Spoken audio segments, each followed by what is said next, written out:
Hey guys, welcome to the desert cottage garden at Desert Rose and Sage.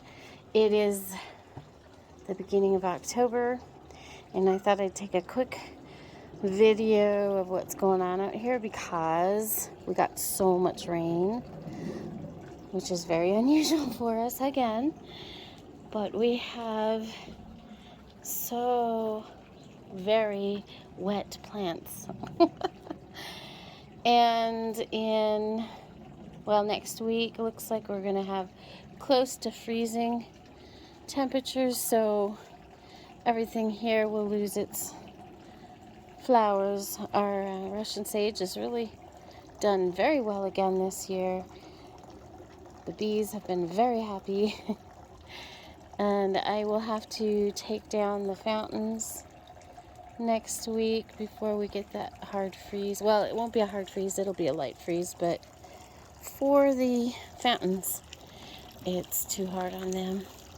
The lavender looks real good over here, except for that one that I still haven't pulled out, but they're all looking really good. And our desert willow tree has finished with its seeds being purple. Now they're a rust, so the leaves will be changing pretty soon. But this tree, I'm just real happy with it. I planted it 4 years ago, and this year it got that canopy that I've been training it to do, so I've had to continually cut the branches off the bottom spaces here to get that effect.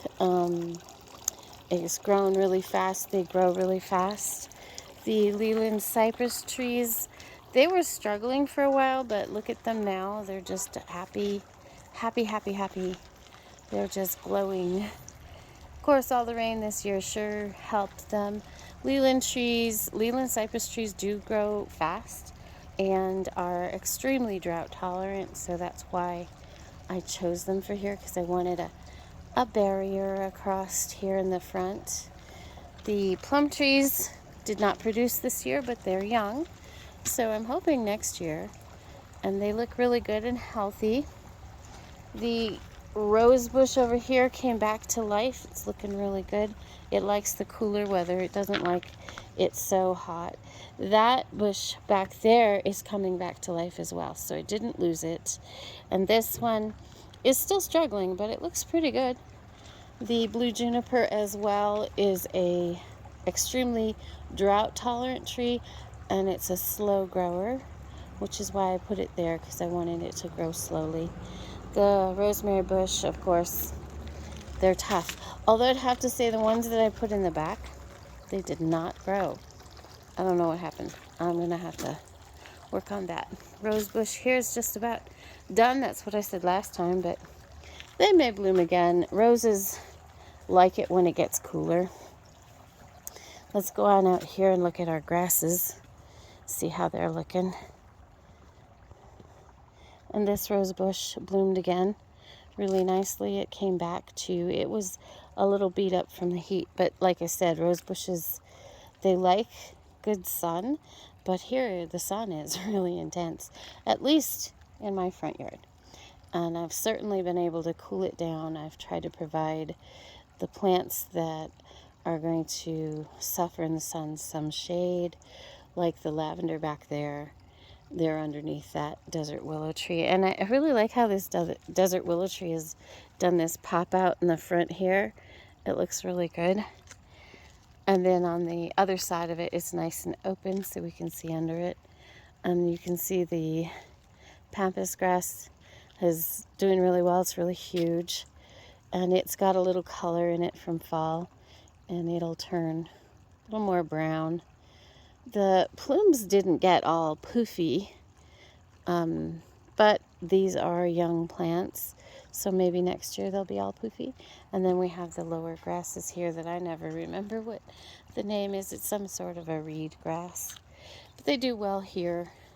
You'll see them planted all over the place, and it doesn't spread like crazy. So a couple of years ago, if you've been following me, I had a lot of Mexican feathergrass, which I think is absolutely beautiful, but it really gets out of control.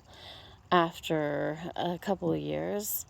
It's very feathery, it's very pretty, but those little tiny, tiny seeds just get billions, get everywhere and get into everything, your clothes and your socks and your ears, your hair. It's terrible. So I have quashed them out here. So a few had come in from the neighborhood somewhere, because that's what they'll do. They'll spread, and I had let them grow, and I planted a few because they are aggressive, and I like that.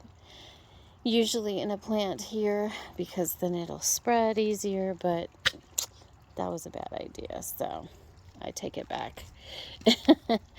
And we don't have any in here. Instead, we have these kind of grasses that don't go all crazy, which is nice. I like grasses. I think they're pretty.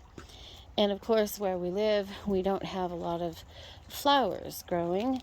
I would like to try to do some goldenrod next year. We'll see how it goes. So there you go. That's the desert cottage garden for October 2022. I might not have said the year when I started out, but it's come a long way for about, I guess this has been a 5-year project, 4-year project. I have to look back. I'll have to share some. I was trying to share some old video of it out here, but I don't have it saved. It's on my YouTube channel, and so I'm trying to find a way to download that so I can add it to one of these videos where you see how much growth we've had and how much change it has been. But I'll try to share some pictures and some video later. Have a beautiful day out there, guys. Enjoy your October. Bye.